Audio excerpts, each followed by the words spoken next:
Hello mga Lods! Good morning po sa inyong lahat. Gusto ko lang ipakita sa inyo ang aking ginawang mezzanine at yung hagdan. Dito ay sa aking anak na tinitirahan at ako na ang gumawa kasi mahal ang gusto nila ipakontrata, mahal ang nagkokontrata, kaya bilang magulang alam naman natin kahit papano ang ganitong trabaho ako na mismo ang gumawa.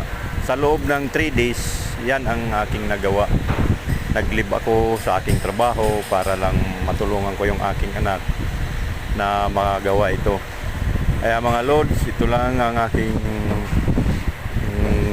na sa inyo na i-share at sana magustuhan nyo sa inyong paningin or makuha din nyo ng magandang idea.